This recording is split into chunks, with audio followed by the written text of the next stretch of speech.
Hey, Frank. Hey, good morning. All right. Good morning. We are live. We got Harrison, Trade Better 99, and Frank, Old Guy REI here. So, morning, everyone. Morning. How you guys doing, man? How you guys, Frank? I just saw you. Seems like. Yeah, just like yesterday. Can you hear me? Yeah, I Yep. can hear you, Okay. man. Okay. Yeah, All last right. time I had to switch my microphones or something. All right. So this is a special one because I don't really know the answer to it on how Frank does it because I invest remotely. I invest 6,000 miles away in Pittsburgh, and I'm only in one market. Frank is in how many markets? Three, four? No, I lost count. So we're in Indiana. We picked up a place in Gary. We're in Illinois. We have a few in Missouri, one in Wisconsin. So four.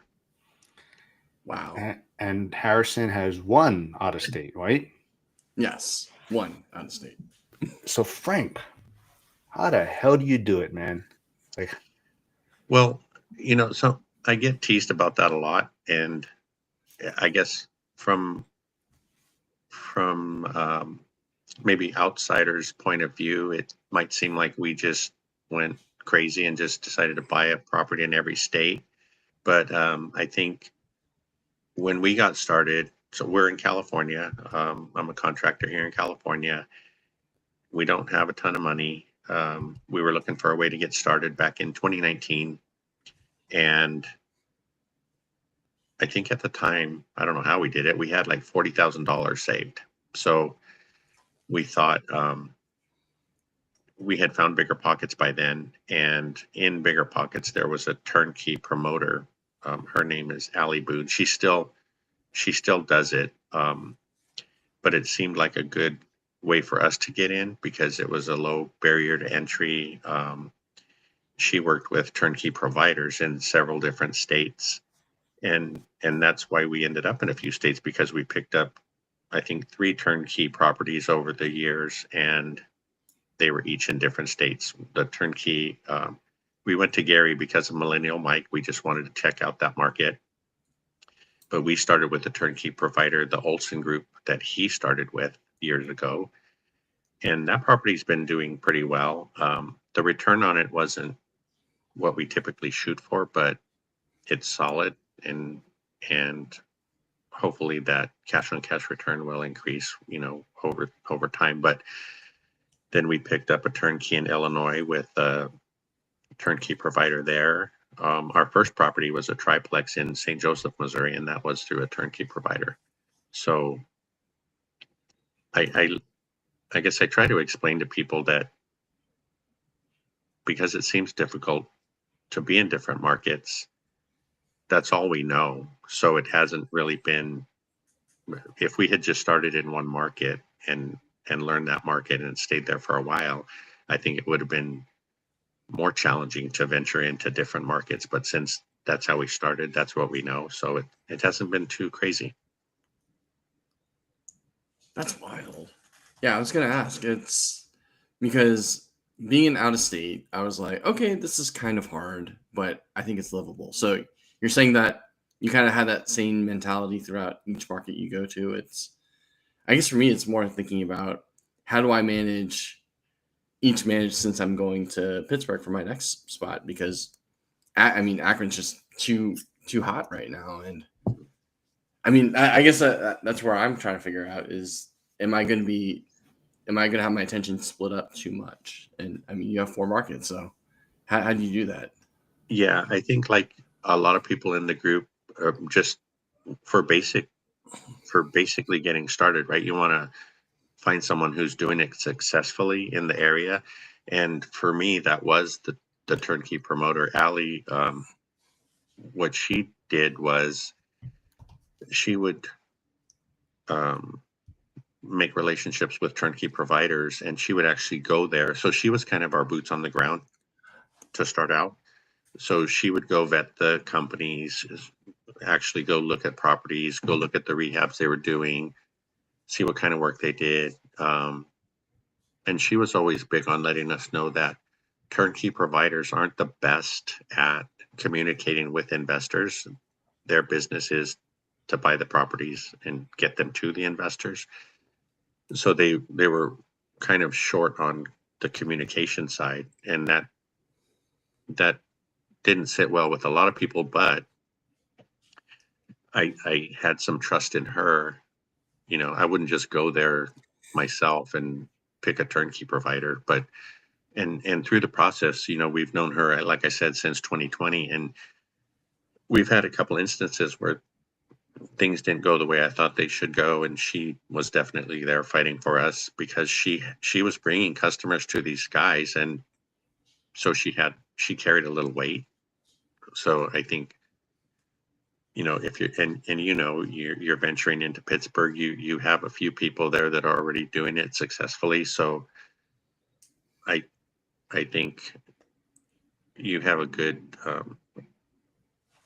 you're starting out in the right direction, I guess.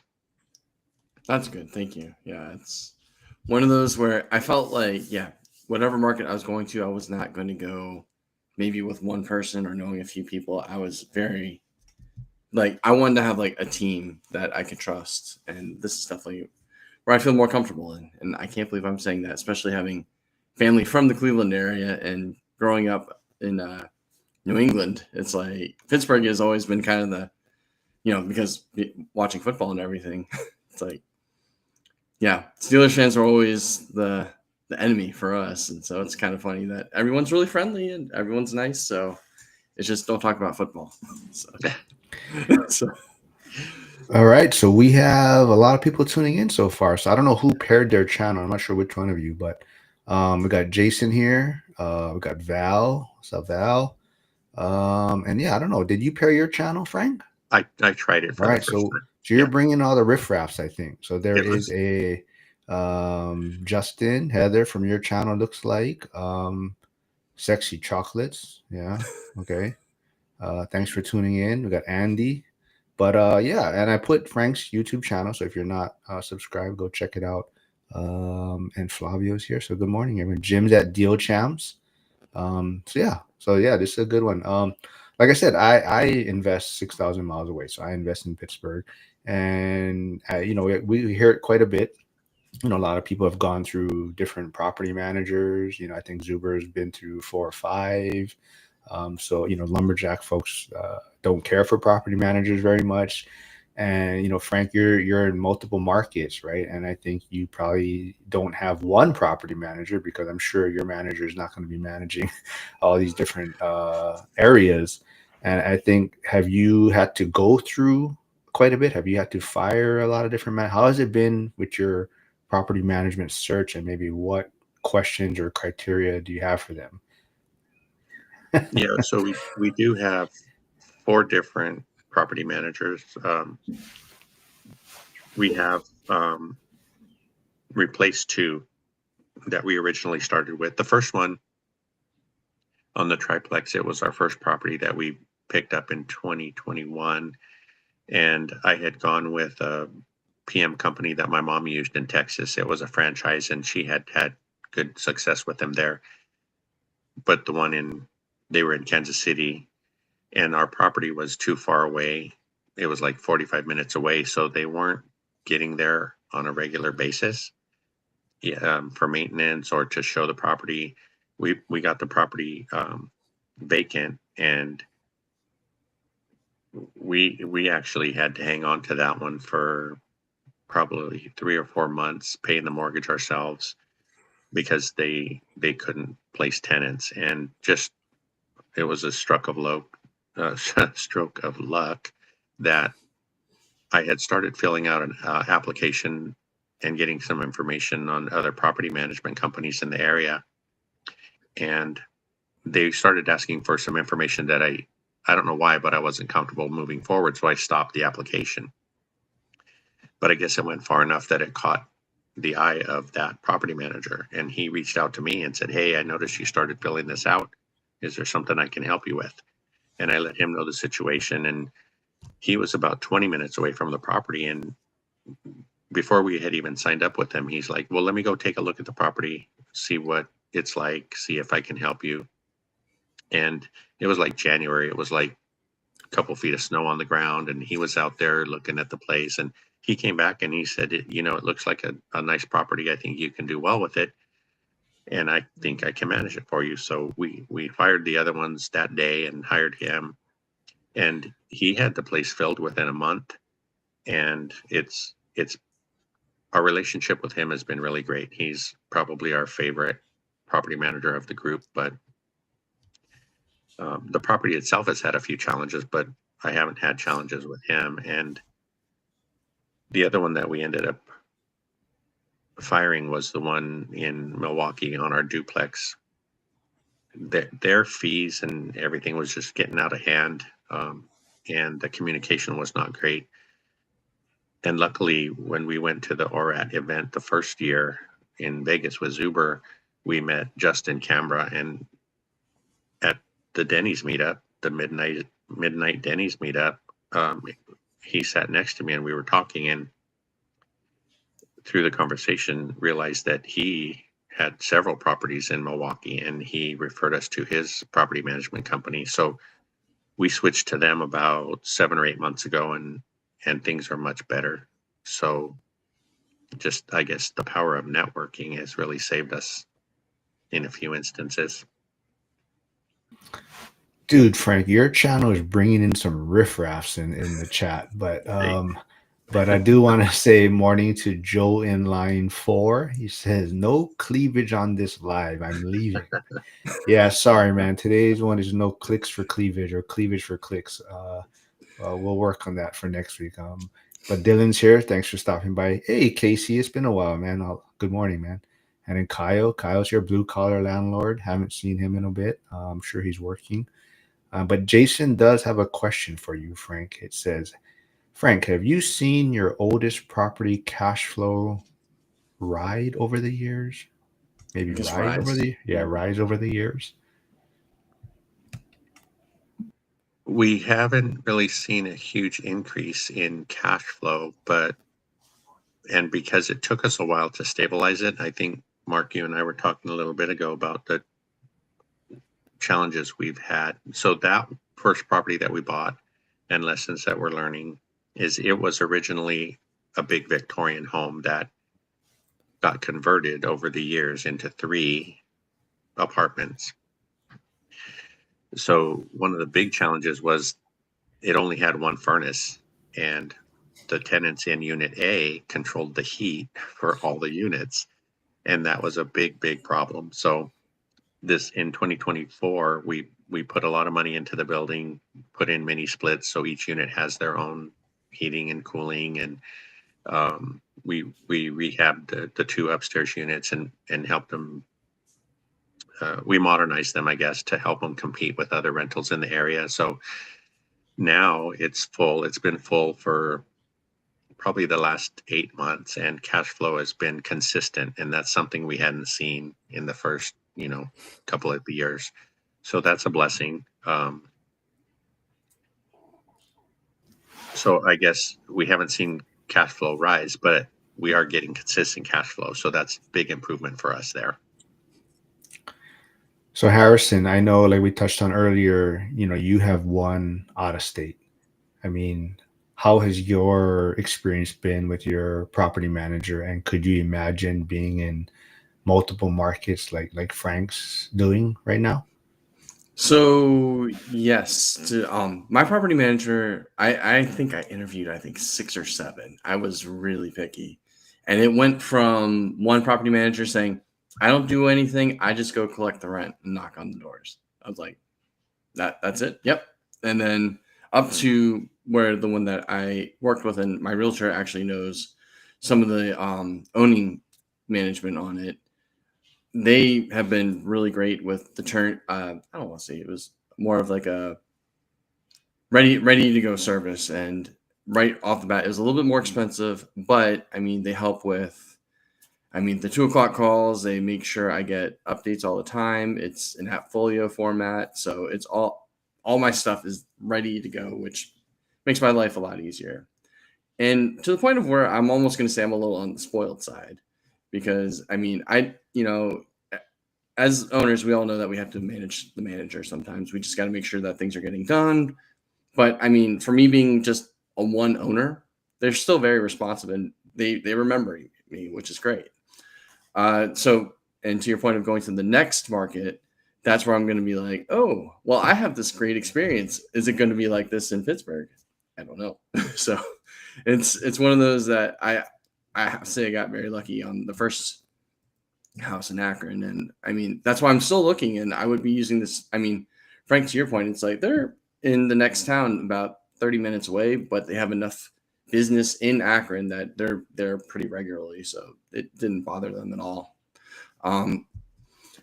But I mean, it's one of those is that it goes again to, all right, I get the place in Pittsburgh. Am I going to try and self-manage it again? Like, or am I going to, I don't know. It's something that's I'm playing with right now. So you are pivoting a little bit, looking at in Pittsburgh. Is the plan to either stay in two markets if you do get something in Pittsburgh, or is the plan you're gonna maybe 1031 or sell off the one in Akron and go all in Pittsburgh? So what is the long-term vision? It's a great question. I mean, honestly, I'm planning on staying in two markets. That was the idea. Akron's only, I think, an hour and a half away from Pittsburgh, so it's not the end of the world. I mean, they're just close enough to where if I need to go visit the properties, it's not too bad. It's only an 8-hour drive for me, so it's not the end of the world. But it's, I think as far as the Akron house is going, it's above zero. It's cash flowing decently enough. It's just like Pittsburgh, most of the properties are value add, so I just have to be very careful on what I get. So that's the thing. Well, first, before I bring up Andy's question, you said 8 hours. So you're willing to drive 8 hours to see your property, but you wouldn't drive 6 hours to come to Winston-Salem to see me and Val and Andy. I know. And yeah. Well, so let me. So I'm hoping my daughter is going to be older. Right now, my daughter is at every 2-hour feeds, and so it's like that second hour, it's like, oh, I'm stopping and feeding. I know. Grace and I were really fun though. We couldn't come see you. Yeah, it was fun though. It was fun. But Andy says he just watched Frank's interviews with Lindsay and Harrison this morning, and he talked about being hard for him being a contractor and not being able to touch it. Could he elaborate more on what helped? Because I think that is something Andy is kind of struggling with, investing remotely. So he is in Ohio. I think seems like that is the biggest struggle for him, is being at a distance if he's going to go further for his properties. Yeah, I would definitely say. Oh, go ahead. Yeah, that's my issues. That I was just going to say, in the beginning, it was tough, and I mentioned some challenges that Allie helped us with. So when we buy a turnkey, obviously we can still get our own inspections and things like that. The properties are supposed to be rehabbed, and they don't always do the same thing to every property. If a roof has 5 to 7 years left on it, they'll leave it. I was always big on getting ones that had new roofs. But then when we got down to the point where we were getting our inspections and the walkthroughs, the quality of the workmanship wasn't what I expected. It's not how I did it. And so that was a challenge. We passed on a few deals because of that.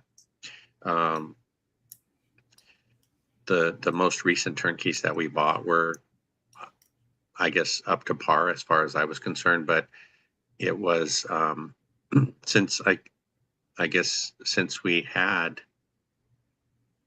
Allie as a backup, I was confident that what we ended up buying would be a good investment. And back then, they were still it was still common for the turnkey providers to place a tenant before the investor took the property over. So that was really appealing too. But it's still a challenge for me not to be able to, well, I shouldn't say not be able to. I could get there. But it would take time away from my business here in California. So I'm losing money on my business and spending money to get there. So that's been a challenge. But I think once you find good people to work with, and I've been pretty lucky in the St. Louis area because our property manager there has been okay with me finding other contractors to do things because he has a good team, but they have a lot of properties, so they're sometimes too busy to get to us right away. So I've had to go out, and I think I found a really good guy to work with, and we get progress pictures and things like that. He's really communicative. He understands, or I should say, I understand what he's talking about. And I think just the fact that I know what I'm talking about as far as remodeling goes, he kind of has come to respect that a little bit. Um, on this most recent one, we walked through. I let him know what LVP, what brand of LVP I like to use, what colors of paint I would like to use, light fixtures. They always pop in these cheap ones that still take incandescent light bulbs, and I'm like, no, let's put something LED in there that you were never going to have to touch again. And he was cool with it. So I've been lucky there.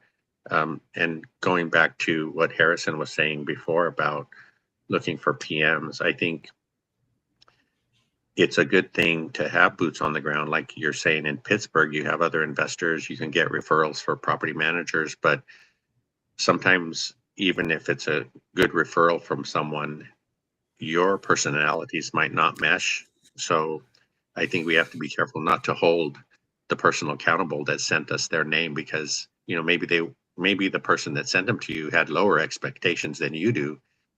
So I guess if Mark sends you referrals, just double, triple vet them, because you never know. Well, to clarify, that's why I always send them to Mikey. I go talk to Mikey. Mikey is the technician, so I wing a lot of things. So go talk to Mikey. You'll get a better breakdown. But definitely, and you kind of touched on it, Frank. Getting referrals and whatnot. So that's the one thing too. Like, if someone is interested in Pittsburgh, I don't ever only give them one resource. I don't tell them this is the person that you need to work with. Like I think Harrison, I say, hey, reach out to Alex, reach out to Jeremy, and kind of see who fits your personality better, and then one might relate to you a lot better. So that's what we're kind of doing in Pittsburgh. Yeah, so Chester, you're looking for the wrench, but you were actually paired from Frank's channel. So, but thanks for popping. I see you popping in on my side now.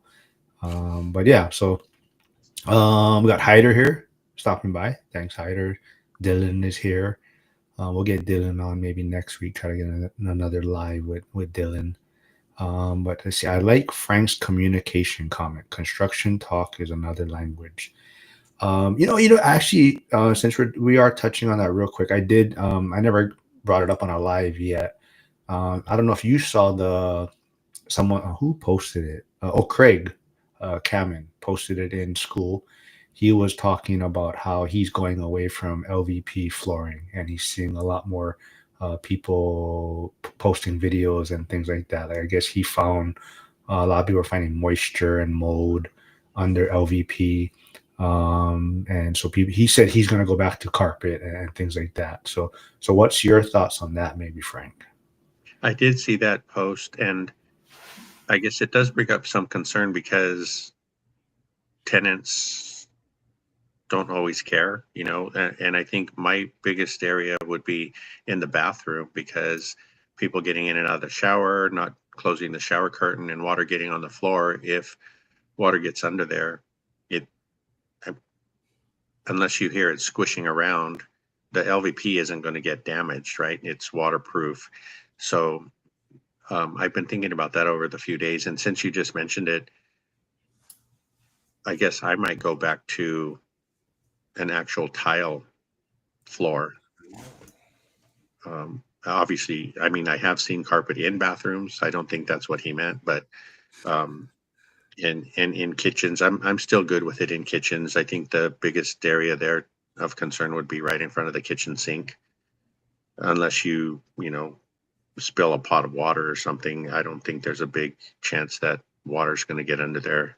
If the home has issues from the underside, if vapors if it's a concrete foundation, or if there's flooding under the house and that vapor rises, I imagine you could get a little bit of mold or mildew underneath the LVP.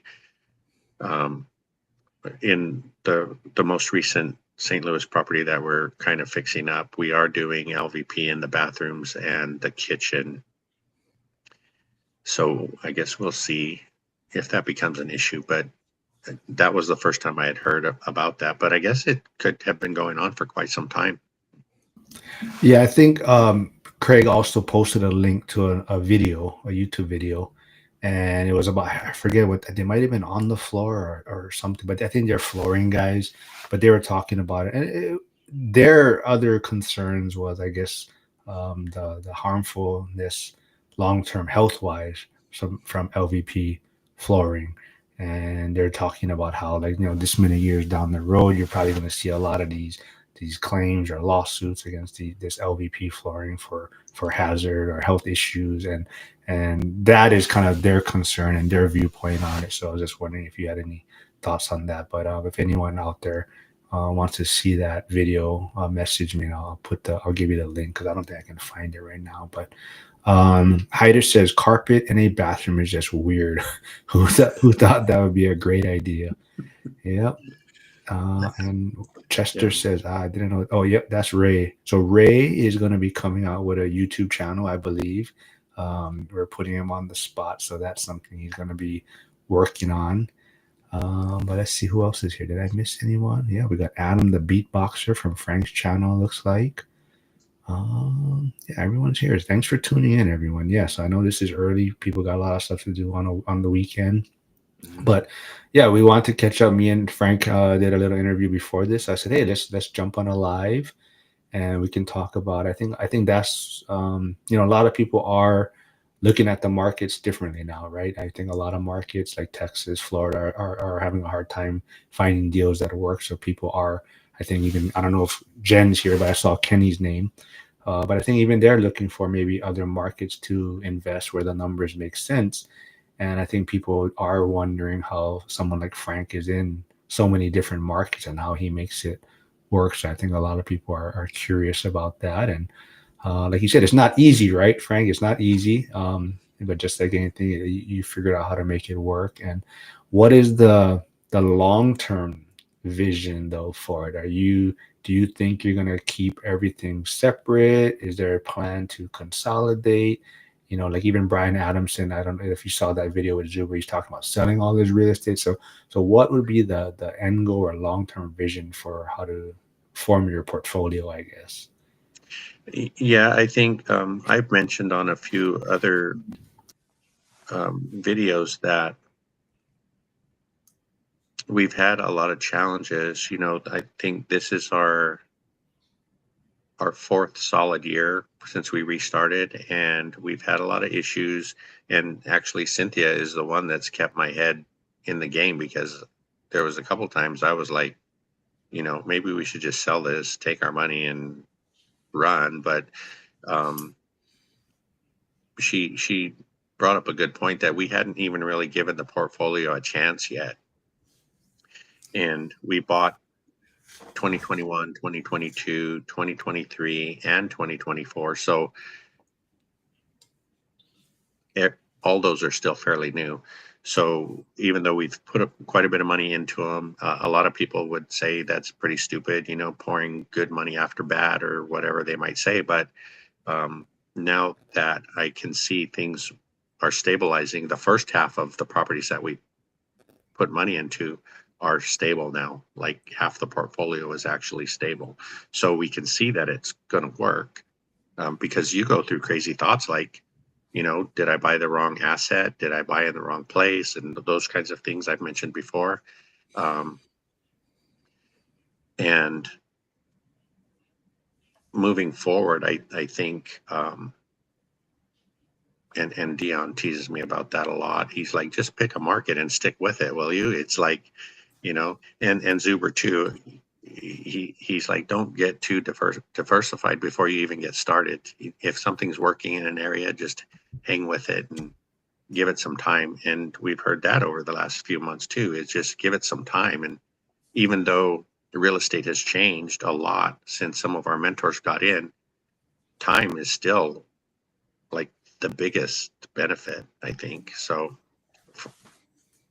I think we're going to try to get everything stabilized and see how it works. And you and I, Mark, talked a little bit before about options. You know, we have a lot of options because we got started again that we wouldn't have had otherwise. So, and I think those options will be even better and better as time goes on. So in a couple of years, we'll be able to see, you know, should we sell this and maybe buy, because we've been buying, I would say, Class C, maybe lower Class C to start with. But, you know, you hear people talking about maybe paying off the properties and having no debt and greater cash flow, or selling it and buying it in a better neighborhood or something like that. So, and you, I guess I'll say affectionately tease us about our age. We don't have a lot of time for appreciation to kick in, right? So we're all about cash flow right now. It's just, you have to be a little bit smarter if you're going for cash flow, because you can get great cash flow in a D class area, but I wouldn't go there. You were referring to Harrison teasing you about your age, right? Not, I think everybody might. well, you know, we kind of joked about it well, I don't know if you saw it, but I was joking with Harrison about the topic for today. You know, it's kind of like dating, right? Or managing your multiple side pieces, right? I don't know if Cynthia's in the background, but right, right now you're trying to figure out your what works for you, what market you might like best. But you're just giving yourself options to what's going to work and how you're going to consolidate, but you're trying to see which market suits you better. And like you kind of touched on, I think people know you may not stay in California also, right? That you have visions of maybe retiring somewhere else. But Hyder also says, yeah, we know Cynthia is the mastermind. Yeah, and I said, I think boss is the better word. But Andy, but Andy says we all know who we have to keep happy. Yeah, those are all true statements, I think. And I think over the last couple of years, you're getting a little safer, because if Cynthia knows you're going to be on, she tries to be way, way far away. So because you do make her blood boil sometimes. You bring out the teacher in her, I should say. You're talking about Harrison again, right? Yep. Let's see. Chester says owning rentals seems akin to planting fruit trees. Got to give them a little bit of time to grow. Yeah. Hey, Landlord Odyssey is here, man. What's up, Rayon? Long time, man. How you been? It's been a while. Yeah, I would definitely follow up with that. Oh yeah, sorry. Yeah, it was one of those where I feel like, as wild as the market has been going, I was telling Frank that sometimes, I mean, with as popular as the Akron market has gotten, I'm like, hey, I'll just sell out. Let's just, let's sell now. Sell now. I mean, I don't think I would really get a great return, even though it's doing well.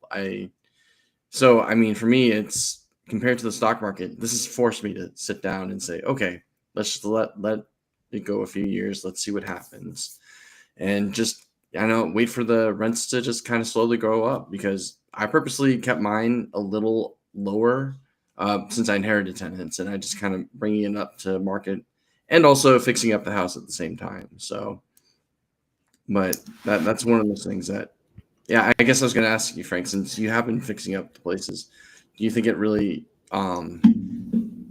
have you really, like, for markets, is it different on how much you fix up compared to maybe just leaving as is, like seeing more cash flow? I think in the portfolio that we've been able to build to date, all the areas are kind of similar as far as that goes. I mean, we have kind of upgraded, if you can call it an upgrade, our kitchen countertops in a couple units to butcher block instead of Formica. I don't really like Formica, but I wouldn't say that they're quartz neighborhoods. No, You know what I mean? I know what you mean. Yeah, Yeah. And so I tell our property managers, I want to make them as nice as possible for the area. And I've always wanted to make them nice enough if we ever had to go there and live, if something crazy happened, because, and that's, I guess, one of the things, the triplex mortgage is $900. So if I needed to go live somewhere cheap, I could go live there in one of the units, and the other two would still pay the rent or pay the mortgage, right? And that's the same thing across the board.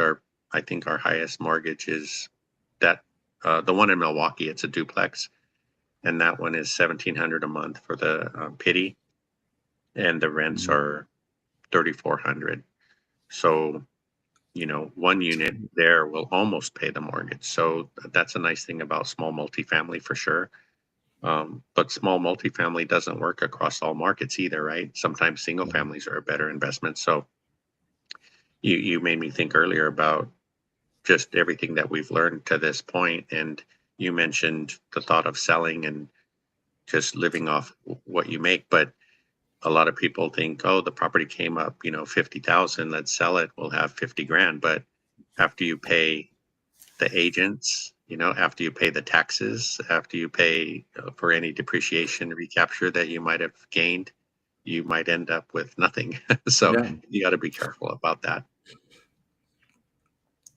Yeah. And you bring up a great point because, that's the other reason why I was going to Pittsburgh as well, is that worst case scenario, if I have to live in one of the units, it's not that far and have a good network there already. So, yeah, I like the See, you idea. guys got me in trouble. Cynthia is tuning in from Instagram. So Oh, she goodness. said she's here. She said she heard me. So, but she did say she missed me. So I did screenshot that. So just letting you know, Cynthia, I screenshot that to blackmail you later on that you Oh, did say that. you better hang on to that one, Mark.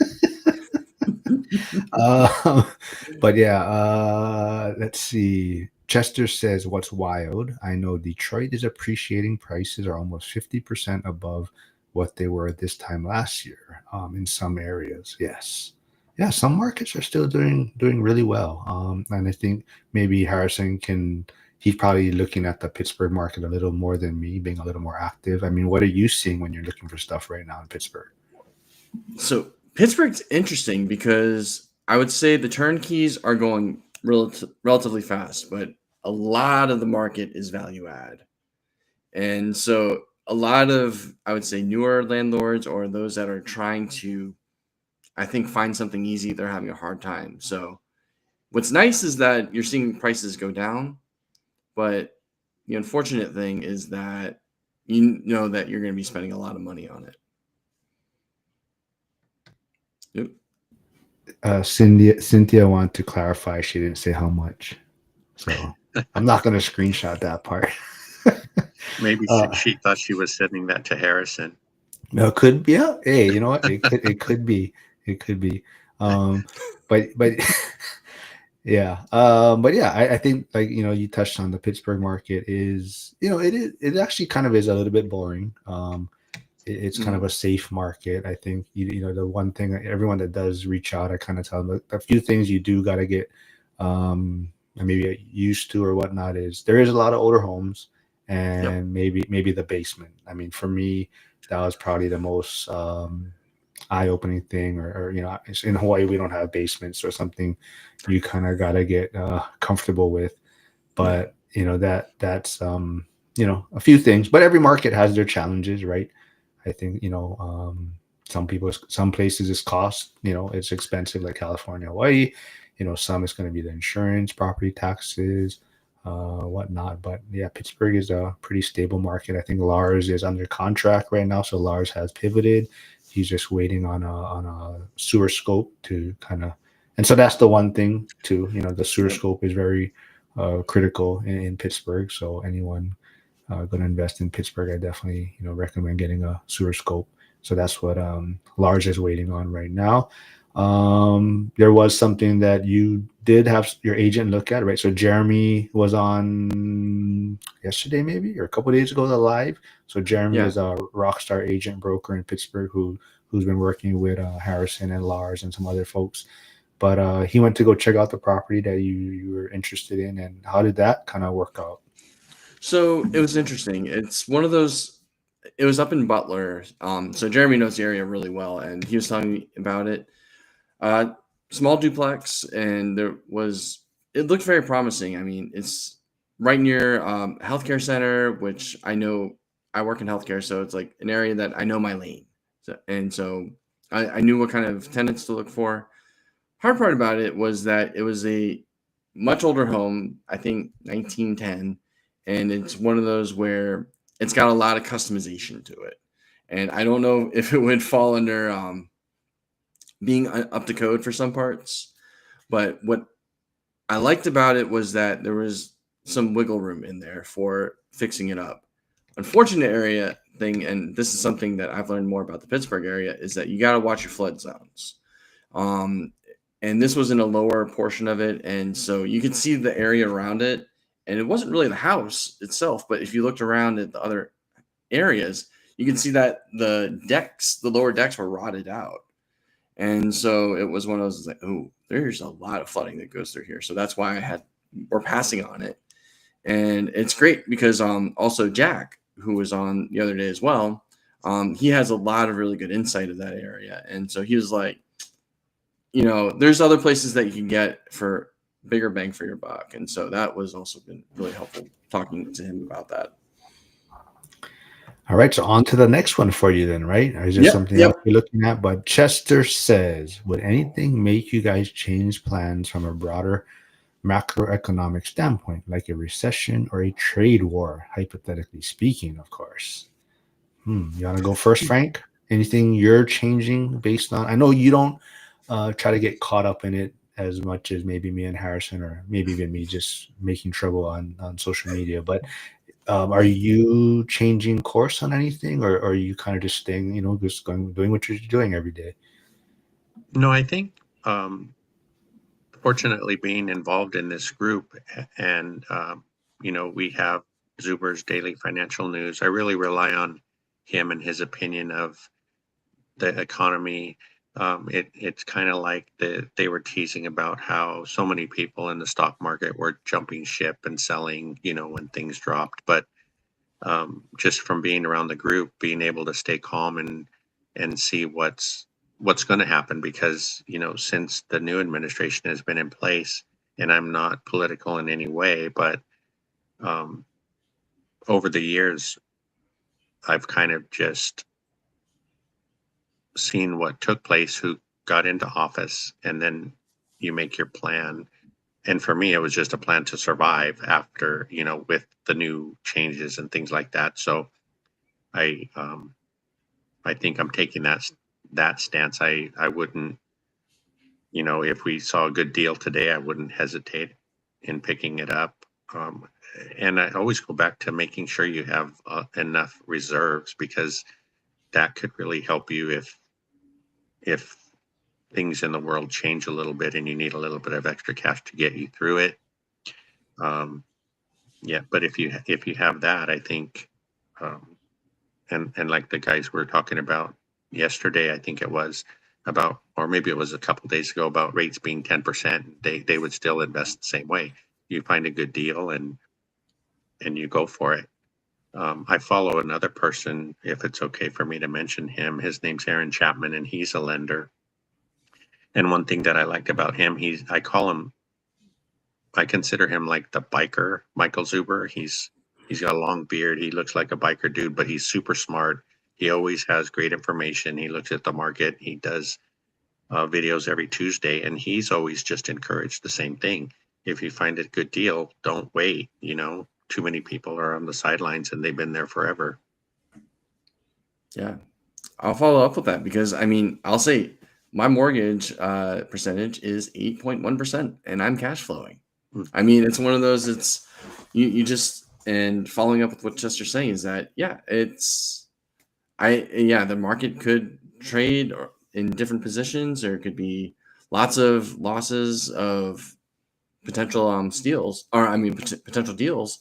And so my goal is really just to look, what people are willing to work with, and so I'm really looking into more, what's it called, seller financing deals, if they're willing to maybe budge on some other positions. And that's really, it helps us think differently, because 2020, I felt like that was probably where I was my peak scared. And then I realized, by the end of it, I was like, I'm being ridiculous. Things are life's gonna go on. We're all still gonna be here, so let's act like it. Like what Dion says, it's like we're gonna be here in 5 years. Invest like it. So that's really what's helped me feel a lot better about this upcoming. If you want to say turmoil, it's okay. I'm fine with that. But I feel a lot more at ease about this. I mean, even I'm still putting stuff into my stocks, or I'm selling out, or like just making sure I have enough cash for whatever happens next. And I'm really excited about it. All right, hold on. We got some questions coming in, but Cynthia has. So this is breaking news. Cynthia is throwing out. She says, "You use the market as a tool, not as a driver to what you do." Yeah. I'd like to connect with her. She sounds pretty smart. Yeah, watch out. Yeah, she's feisty though. Watch out.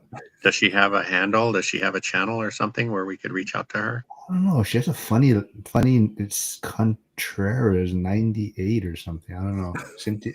Yeah, but we have someone from Frank's channel, Rosanna M. Thank you for stopping by. Don't forget to subscribe to my channel, also the one Harrison's channel. But any advice for a new out-of-state investor? You want to go first, Frank? I would just say to jump in to as many, well, I shouldn't say as many investing groups as possible. I would make sure that you get into the one rental at a time community, because all of the people in there are just in there to help everybody and share. And, we've been really open about our journey and trying to share mistakes and lessons so that we can help other people and avoid them. I was going to chat with you, Mark, too, about this in our interview. But when somebody new jumps in and maybe they don't have a property yet, or they have one, or like Rosanna says she's new, I get really excited about being able to help them, because I never expected to be in a position where I had where I could help anybody, I guess I should say. But I would just get in there, ask lots of questions, let us know where you live and where you invest, and there's a good chance that we know other people in your area that are investing in the same place, so you can get other people that are knowledgeable in the market that you're investing in to help you succeed there. Yeah, I agree there. And yeah, I mean, and Rosanna, I'm in my first year. I just finished my first year with my first rental. So it's one of those things I would not be able to provide as, more in-depth advice as Frank and Mark. But I can tell you, it's like, hey, this is what the first year might feel like. This is what I had to do. This is what I would do better. This is what I think worked well. And I might have stumbled onto it. And I mean, yeah, that's the great thing about the ORAC community, is that we're all different levels, and we have different perspectives. And I've really come to appreciate that, because I've been in other groups as well that you kind of realize that they're just trying to compete with you, or that maybe it's, you don't really feel that camaraderie that the ORAC group does. So BuzzTune says, got a quote for flood insurance, yes, on a duplex. So BuzzTune is Mikey. He's also in Hawaii, but he invests in Pittsburgh. So he says, got a flood insurance quote on a duplex just to check, $2,400. Rosanna says she looks like she's in New York looking to invest in SC. So I'm assuming South Carolina, not Southern California.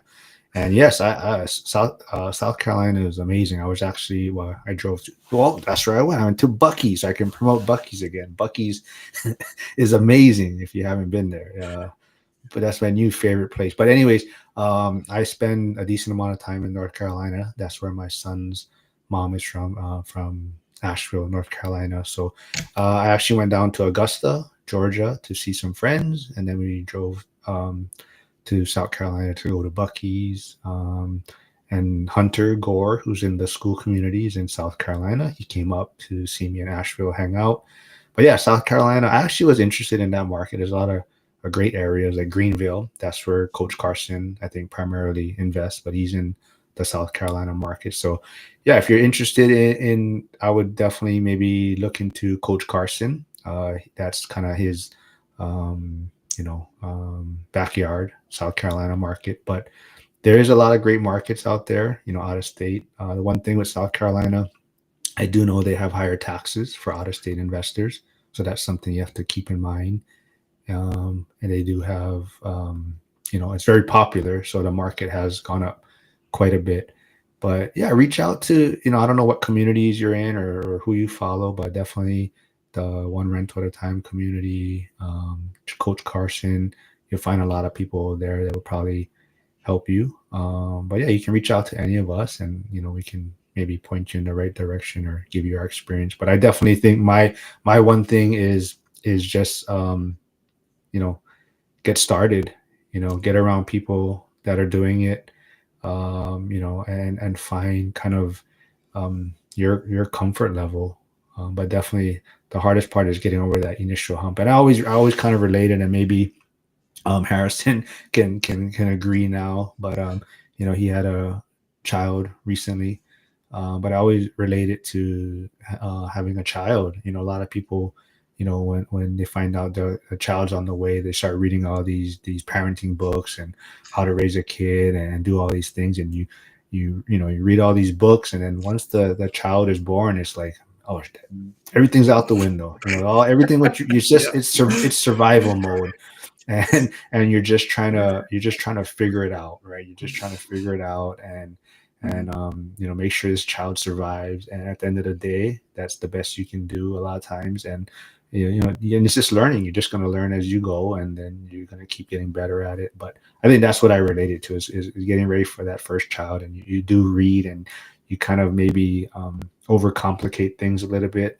And but yeah, reach out to any of us, and we'll definitely give you our input.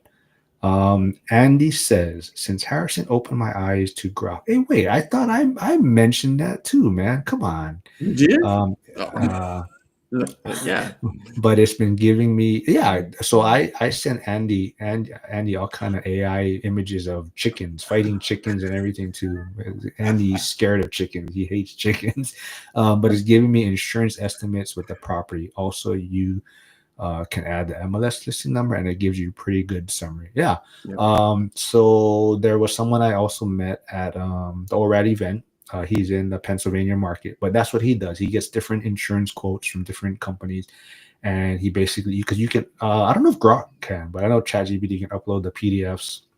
He can upload files, so he'll upload different insurance quotes and say, kind of give me the pros and cons of each insurance quote. Maybe what should I be looking for? What should I need to increase or whatnot? And then that's how he compares different policies. But yeah, AI, if you're not using AI, you are going to really fall behind. And I think, I don't know if you guys follow Tom, how do you say his name? Tom Bailu? I don't know if you guys follow him, Impact Theory. But I love his content, but he was talking about like China. I believe they are making it mandatory, I think, in schools for 6-year-olds now to start using AI or learning AI. Wow. And that's kind of a big topic. Some people are like, that's too young to start, but it's like, AI is so helpful and useful. And he was even talking about how to not raise his children using it, but almost like how you can tailor maybe how you structure, how you want to help your child learn. Like if you can put in prompts of like, my child has, these tendencies or reacts to certain things this way or whatnot, then it can almost prompt you to how, well, your child, maybe this learning, it'll be better to promote it this way, or this is how they're going to learn better. And so that's how he's also looking at it, to where it's just another way to help figure out how to, and it's not, like you said, it's not one size fits all teaching, right? So you can figure out which is the best way to maybe help your child learn better that fits them. Hey, Corby Carter. Hey, Misfits. How's it going? He's coming in from Frank's channel. So Tom Billieu. Yep. So Chester knows who that is. Yeah, I love his stuff. But kind of going back to maybe, why are you putting that in there, Frank? Did that go to you? That went into the private chat. Where does that go? On my screen. Yeah. that goes on your screen. Yeah. Yeah. But I was gonna trying to put it in the regular chat. I was just gonna let Rosanna know that she okay, can reach you want me out. to put it in there? Oh, Rosanna's on your channel. So if anyone is on Frank's side, she paired in from your channel. Okay, so Rosanna, if you're still there, Frank is putting in his email on his channel. You can reach out to him. But kind of going back to Chester's question, as far as if we have a trade war or whatever you want to call it, or recession, as far as for me, I'm not really changing what I'm doing. I mean, maybe you're going to be a little bit more due diligent or responsible and less risky. But as far as for real estate, I'm not really changing much. I'm not, I'm sticking with Pittsburgh. I'm always looking at North Carolina and stuff. Even Tennessee, I'm looking at for future stuff. But I mean, as far as Pittsburgh is where I'm kind of focusing on. But I did have a question for Harrison, who's more into stocks, and I just, it's something I started thinking about. But I know a lot of people, when the market tanked and went back up, it is very volatile, and you see a lot of people upset at the policies and tariffs and whatnot and trying to blame that. But I look at it as a lot of traders are upset, right? Because there's so much volatility and uncertainty. Do traders bring any value to the market in a sense? Like, I know maybe capital wise, they're putting money into the markets, but is there any actual value that a trader is bringing? So I guess the way I would say it is that they are more of the heartbeat of the economy. So traders are willing to be more risky if they feel like that there's better chances for returns. So meaning that they're going to see on how sales are doing, on what companies are growing, what are they innovating in.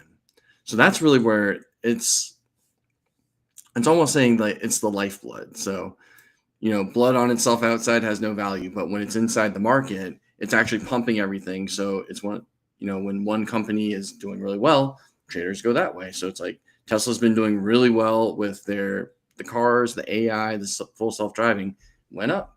I mean, and then when you have competitors like Amazon and everyone, they're going up. And I mean, and you're just kind of seeing what's happening right now. That's where the traders really are. I would say what you're saying, the value. Would you say that if there's making poor decisions? Yeah, definitely. And unfortunately, like with the way it's going up right now, I think everyone's just trying to figure out how everything's going to end. Yeah, I mean, as far as the trade wars are going to continue, are they going to go down? I was listening to a channel this morning, ticker symbol U, and just talking about how the highest the market has been, usually when like the S&P and NASDAQ are at their highest, usually by October, that's where the depression levels hit. So not financial advice on that, but it's been very interesting kind of figuring out what's going on with the market. All right, that brought a lot of questions or comments in here. Hold on, I gotta catch up. First, Chester was asking how far Astro is from Jacksonville, North Carolina. It's about 375 miles, ChatGPT says. It's about a 6-hour drive. But it says, okay, since the Western PA Accountability Group, mainly Harrison, opened my eyes to grow. Okay, so he is giving me some credit. Flavio, thanks for always tuning in, man. Flavio is a regular. Not, I don't know. Like I said, I don't know if he enjoys the information or just the banter. But he's in Grandview, Washington. He said, if Frank wants to move to Washington, I will show him the market. Chester says, interestingly, yes, price discovery. Oh, question for Frank and Harrison. Ray says, would love to hear both of your guys' thoughts on cash flow or equity goals. Do you plan to just keep going, or is there a goal you plan to reach? Harrison, you could take that one first. Okay. So for me, it's right now, being in my 30s, it's like I'm just going for the ride. I'm seeing how much I can grow. I mean, maybe on the way, so I'm being a little bit maybe more defensive or a little more risk averse on what I do. But on the other hand, I mean, my goal is just to, goal one is to make sure that I can replace, my wife's cash flow or W-2. See if I can retire her or if she wants to just work on the side. And then eventually get to our point of where our entire monthly costs are done. And that way we can work as we want and just kind of save the rest. And then by that point, it's kind of saying, well, we're not big spenders or anything. We maybe just take a few more trips here and there, or spend more time with our daughter. That's really what we're doing. So we can tell Harrison is, he is younger. That's why he has the straight bill on his cap, and Yep. mine is bent. So that is how we can tell the different ages and gaps. But Frank, going back to Ray's question, do you plan to just keep going, or is there a goal you plan to reach? Well, first, I was going to say I don't have a hat because I hear it makes your hair fall out more. And I barely have enough to hang on to right now. But yeah, thanks, Ray, for the question. And obviously, we're older. Cynthia and I are older. We're further along in our journey. There's a lot of things that come into play because Mark and I were talking earlier about kind of the reverse house hacking thing. And I think, Ray, we kind of touched on it before too. But we're thinking, Mark mentioned we're considering leaving California, taking our equity, and hopefully being able to buy something in Washington to get rid of our mortgage, which is our biggest expense right now. And Mark was talking earlier. I think you actually researched what you would get at 62 from Social Security. With what Cynthia and I would get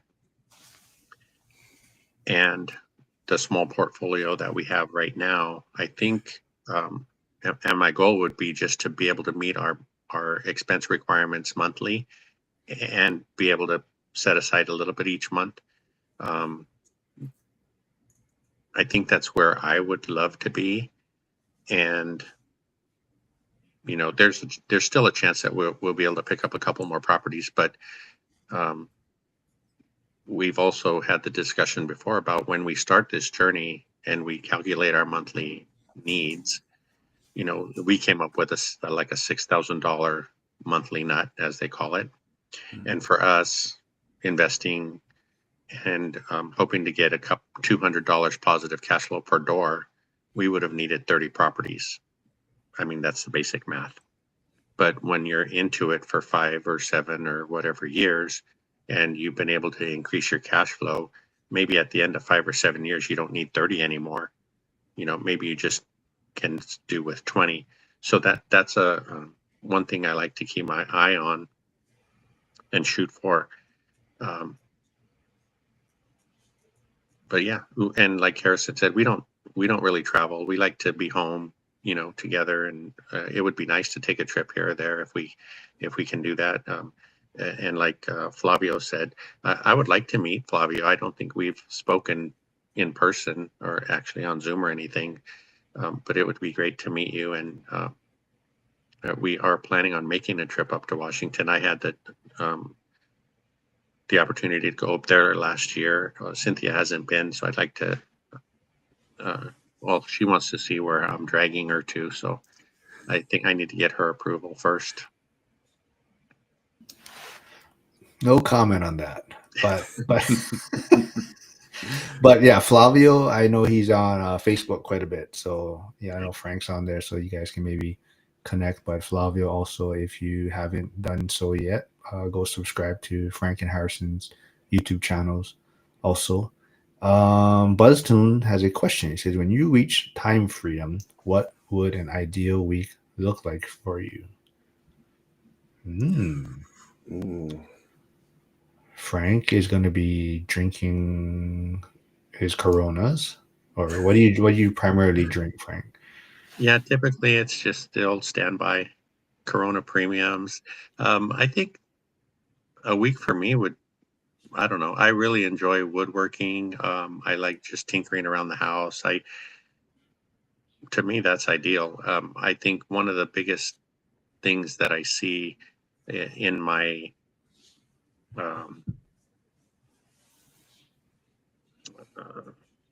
I guess one of the things I look forward to most is not having the Sunday blues, because I talked before about how we sleep really well on Friday night and Saturday night because there's nothing you're committed to like Monday.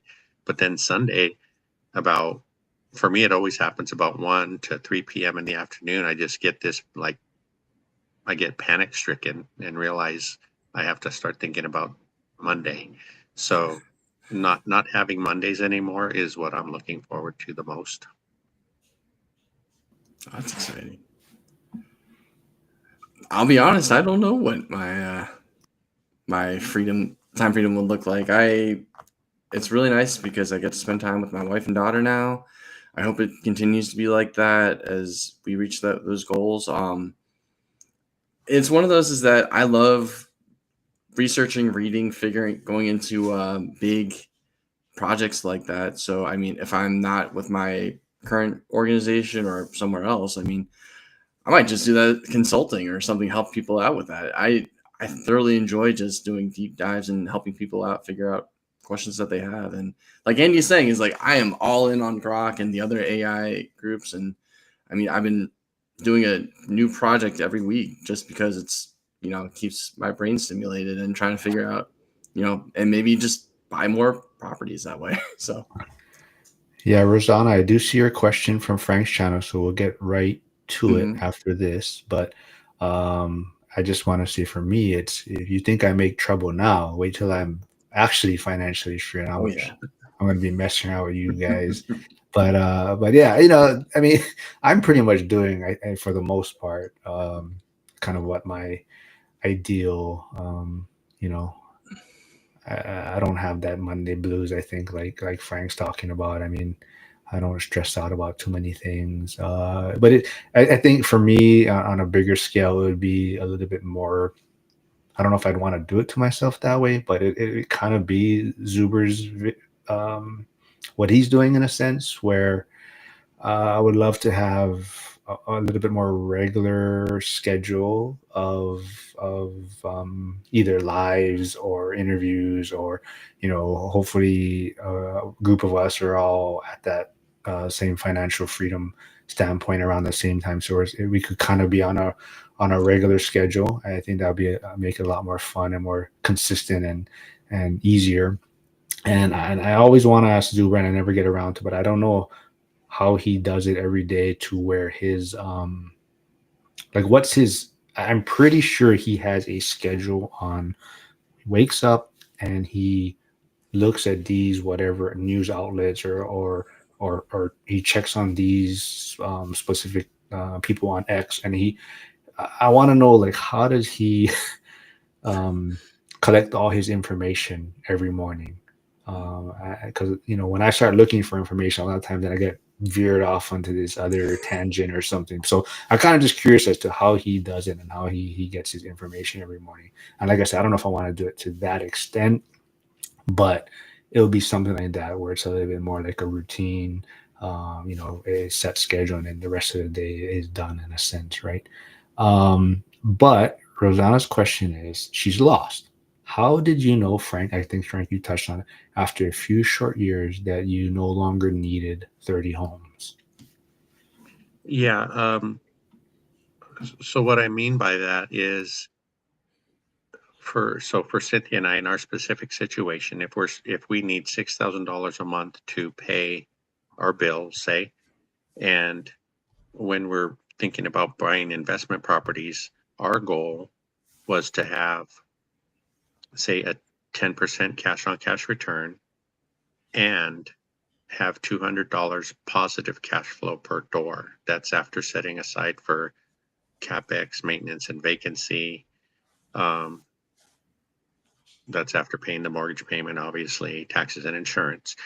So if we needed to make $6,000 at $200 a door, that would be 30 properties. And the concept is that each year you raise your rents, and just say, each year you're able to increase your cash flow on each property by $50. So in 5 years, that property is generating $250 more in cash flow than you started with. So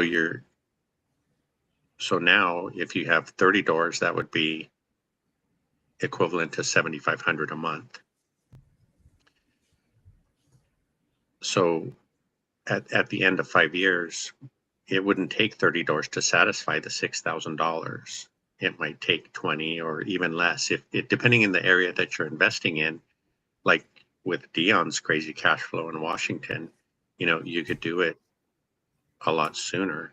So depending in the market that you're investing in, I talked before about how we're basically in C-class neighborhoods.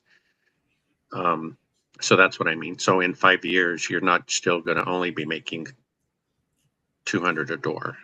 It's going to be increasing year by year. So, by year 5 or year 10, you could be done with 15 or 20 doors.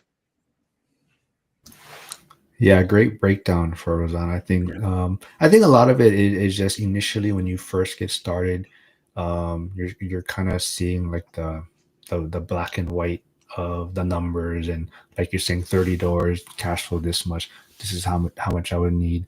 But as you start getting a few properties under your belt, then you start realizing, there's different,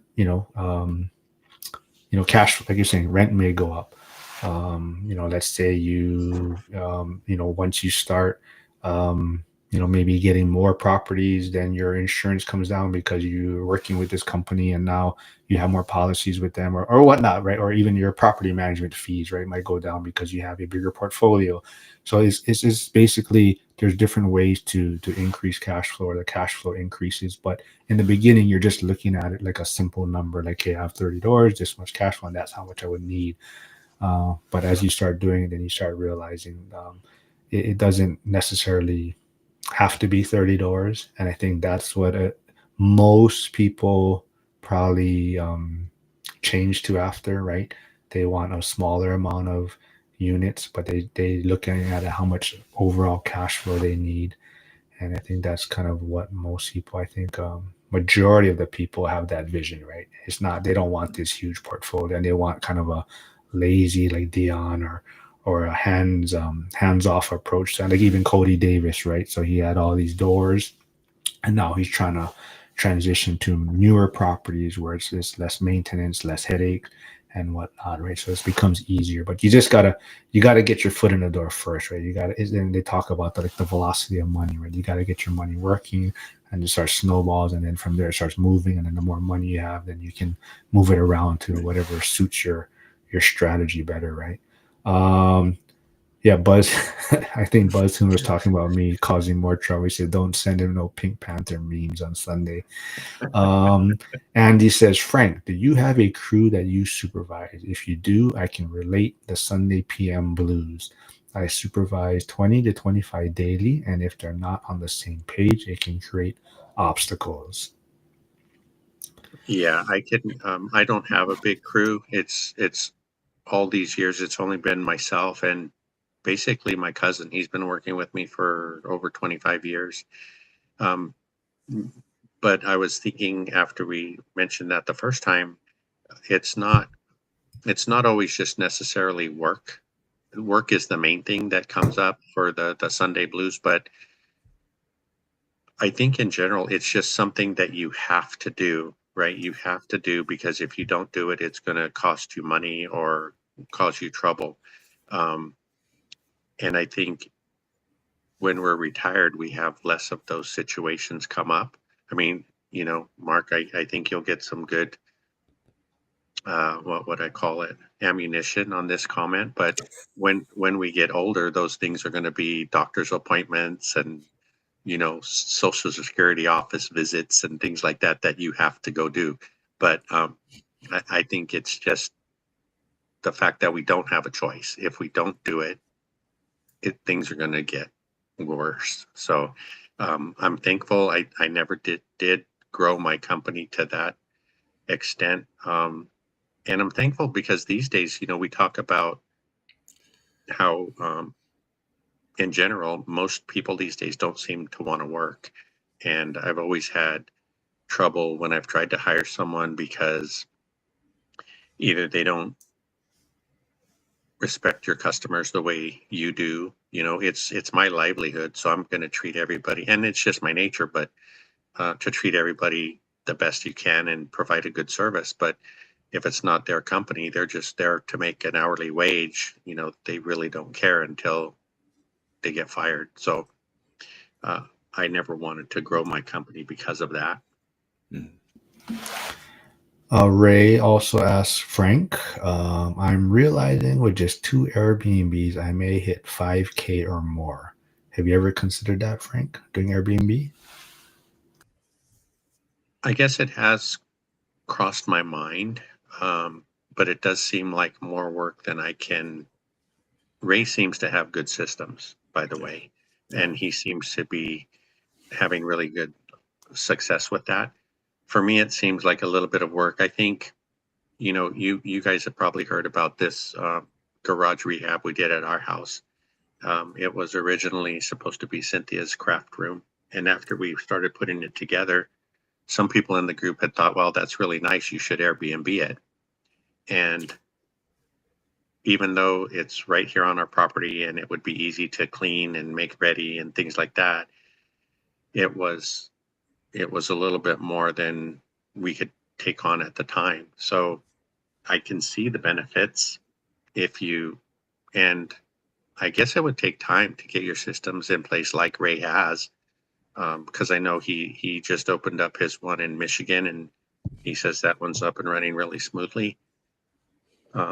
So that's another thing we'd have to learn. When we first started investing, we were all over the place, or I was all over the place, you know, because you hear all the great money people are making doing flips and wholesaling and short-term, mid-term rentals and stuff. But I think it was Zuber one day that kind of slapped me into place and just told me, just focus on one thing. And once you get that, then go play around with other stuff. But we're barely getting the long-term thing down. So it might be a little while before we can venture into something new. Yeah, we got Derek tuning in from Instagram, mobile home parks. So he couldn't make it on yesterday or today, but we'll try to get him on next week. But he's doing a lot of cool stuff. I don't know if him and Joel connected, because Joel had a deal in Florida in Derek's backyard. I don't know if anything came of that. And then Justin Camber's here on Instagram. So morning, Justin. Frank mentioned Justin being an agent in the Washington area also. So Andy says very well said, Frank.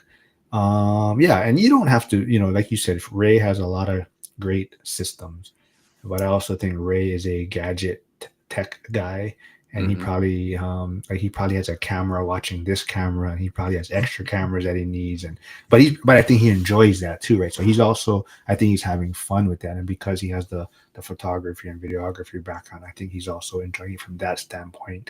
Like you're saying, right? Like your Airbnb kind of has to be unique, the photos, the presentation. So I think from that standpoint, he likes that, and also just the whole tech gadget side, like getting the door locks and the systems in place. So it's not for everyone, but definitely, you can generate a lot more cash flow with that.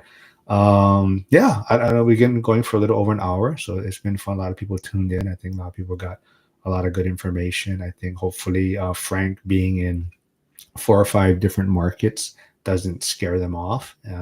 But I think the biggest takeaway is that it's not too difficult to do out-of-state investing. I mean, yes, you have challenges, but even investing in your own backyard has its own challenges.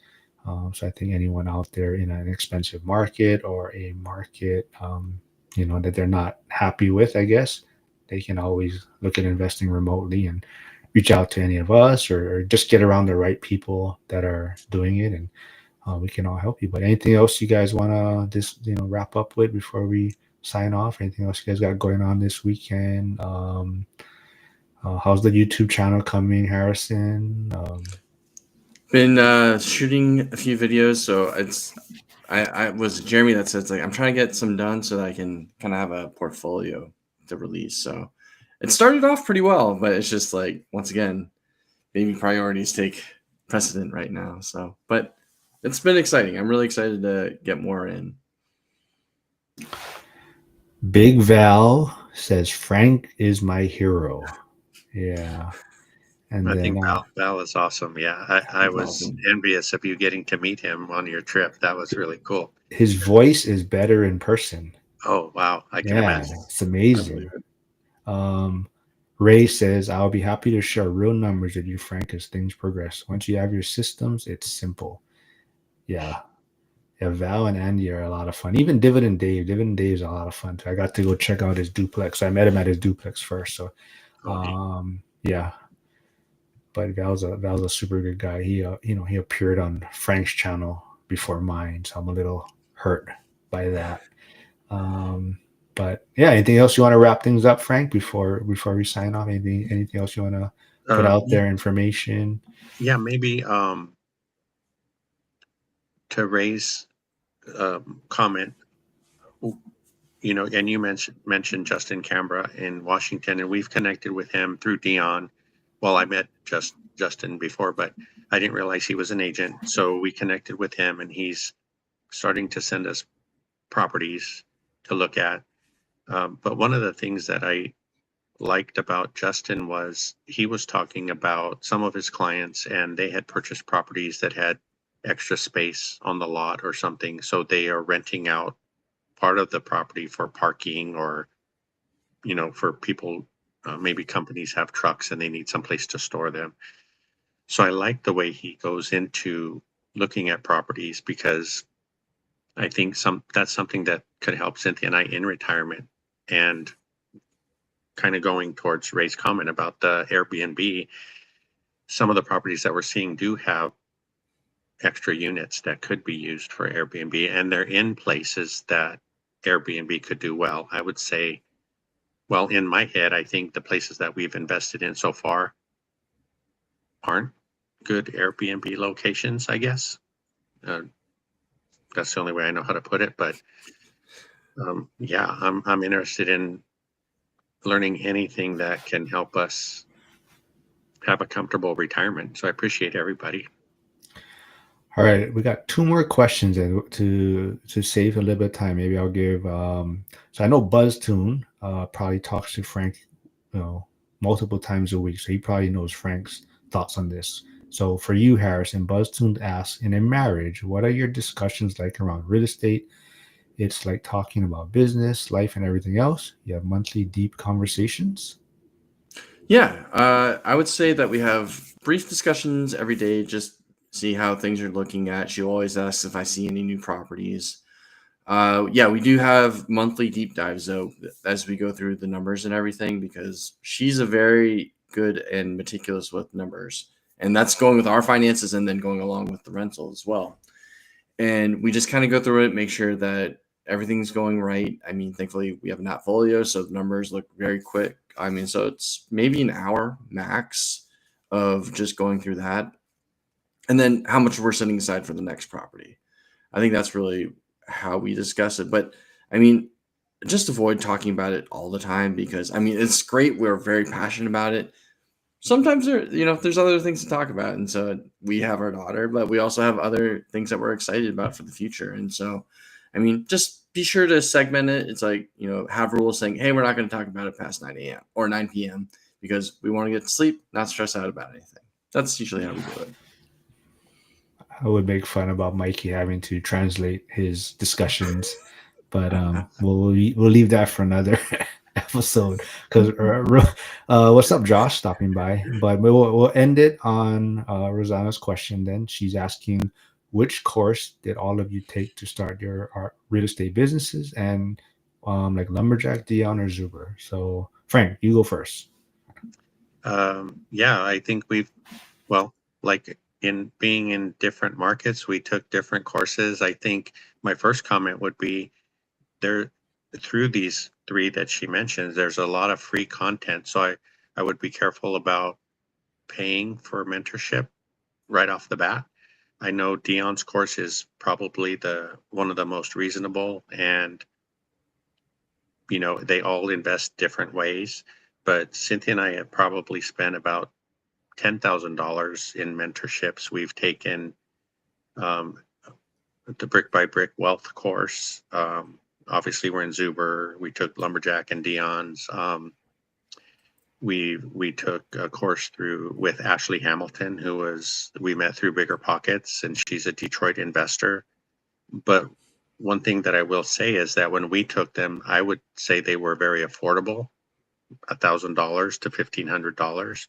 Now, if you try to get into those courses, it's several $1,000s. So, like Dion says, all of his content is on his channel. Everything that's in his course is on his channel. So, go through that stuff first, and then make your decision.